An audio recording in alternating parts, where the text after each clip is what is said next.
Okay. So, action. Tell me what is space rock? What is space rock? Well, I don't know really. It's sort of for me, it's a phrase that I kind of commandeered from Lemmy, because he would say things like, "We're on Motorhead, we play rock and roll." So when people say, "What do you do?" I say, "Well, we are the Hawklords and we play space rock and roll." So it's a little phrase that we sort of conjure up, and you can go anywhere with space rock, can't you? It involves all sorts of things, and for us, it's crossovers of jazz and rock music, psychedelia, folk, blues. So all of these elements you can bring into the frame anytime you want. Anything that's appropriate to the moment, because the songs, despite you putting a set list together, say go on tour, all the songs that we write and that we perform have got lots of flexibility built into them, so that you can literally, on the day, as the moment comes, and you look for these things that you would describe as magic moments, and they're all there. They're out in the cosmos. You just wait for them to come by, and all of a sudden one of them comes to you and grabs you, and you jump on board with it, and then all of a sudden you're off. And the beauty for us playing in a space rock band is the best thing about it is when you realise you've switched off your mind. So you are not the guitarist or even the sax player or the singer. You are simply part of the sound, and you become part of that union that's creating either this beautiful thing which can be formularised and it can follow structure, but it can also sound like music concrete, and it can be just random noise which has its own beauty and harmony, and out of that you'll find that something eventually distills out of it, and then you find yourself back into very tribalistic, essentially. So very simple chord structures, one chord. If you can get it all down to one chord, and you've got a wah-wah pedal, you can really go places with a wah-wah pedal with just one chord, because you're colouring the sound and you start to open up the envelopes and things. And luckily these days, in the old days, you'd have parkans above the stage, and so only the band is lit. So you can't really see, because you're blinded by the lights, you can't see the audience out there. But these days, with all these fantastic video screens that they use, and with our light show, the light is reflected back into the audience, so we can see the people. And often what you find is you're playing away, you're wah-wahing away, and go jump, jump, jump, jump, rah, rah, rah, rah, like this, and it's wonderful, lots of echoes going, tripping off into the echoes. People are not only tripping on the audio, you see them looking up, and they're kind of like, and what they're doing is they're watching something go by on the screen behind. You can't see what they're seeing, but it's beautiful. It moments people are it's like transcendental moments for the audience, and that's what I love about it. So to answer your question, I don't really know what space rock is. I know it's what we do. But it's like trying to define jazz. What the hell is jazz? It's all of these different things, conjunctures that come together in a moment, and sometimes you're lucky enough to capture that conjuncture and express it to a live audience. And of course they love it, man. They absolutely love it. So same as an element of improvisation within the piece? Well, just a little bit here and there around the edges, I mean, otherwise it'd be boring. It'd be like, here's joke number one, or hello London, right, with a foot on the monitor, which we don't do, but we have seen other people doing it, and we just laugh. So we don't do that. We don't have a script or anything. Some people have scripts, This is madness in my view. You have to work with what you've got, and only ever what you really have got is what comes to you in the moment. And if what comes to you in the moment is truly worth saying, then you should open your mouth and say it. And if you haven't got anything to say, you should shut the fuck up. Just get on with it. And that's kind of what we do. I don't know if you would say those kinds of words on the radio. Oh, we're on television. See, most people say you've got they say you've got a good voice for radio. Well, I always say I've got a good face for radio. That's the thing you've got to bear in mind.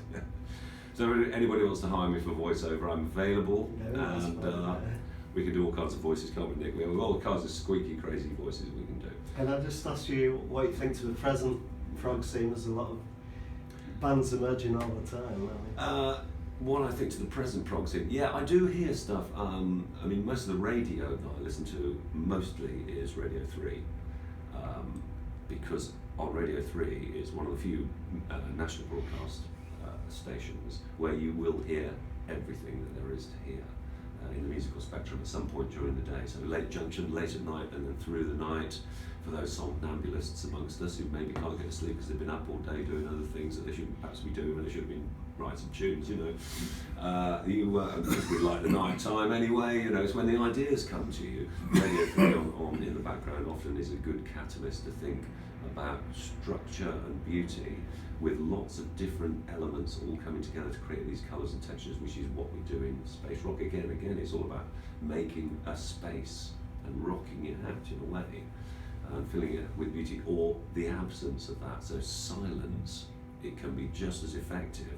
And we do a lot of different things in numbers in the set where you might have really powerful things happening, and then wham, it all stops on a tuppence, you know, on a sixpence, and then you just get this pulsation going out like that, and people catch their breath, and it's like the edge of the fall, and then you gratefully fall into that, and then you're captured again as the music starts to pull back in. So all these things, and I hear some things on not to pump radio, but Radio 6 music I find quite interesting. Not all of it, but some of the late night DJs. Certainly Iggy Pop is one of my faves on there. He has a show on the radio, and he's just Mr. Natural as he always is. But he'll play some space rock. He'll play some Mozart. He'll play some Frank Sinatra. He'll play some Motorhead. He doesn't mind, you know. But to be honest, frankly, I'm kind of interested in stuff that I happen across, because I like the Dadaist movement. So it's things that spontaneity, and they pop up. So sometimes there's a Dead Fred who's playing keyboards with us on this tour. One of his techniques for problem solving, or you know, answering questions, or asking himself a question and looking for an answer, is he'll just open a book. And these are old techniques of divination, really. I mean, I don't want to get too magical about it because I'm not really into that. So, but you can see the thing about it is you open something and the universe itself, the fabric of the universe, may give you an answer, or it may give you a clue to the problem that you're thinking of, or something to do. And it's just good sometimes just open a book. You can't do that with a computer. You can't randomly do things with computers. You need books, you need paintings, you need art, physicality, you need saxophones that you can physically play. And then you will find notes in there that hitherto you haven't. I mean, Nick finds notes all the time which are on no one's scale. Some of them are shocking. They'll rattle your fillings,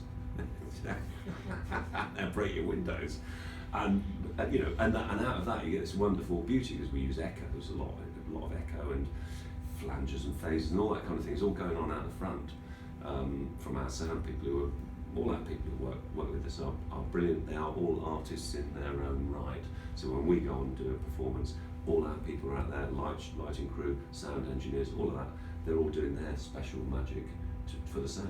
Like I say, it comes back to, for me, all comes back to what's the reaction with the people. If they're standing there with their mouths open, and they're not, we've had instances where we get to the end of a number and you stop and there is total silence, because the audience is completely spellbound. They're not sure if it's over yet. They're looking up. They don't know.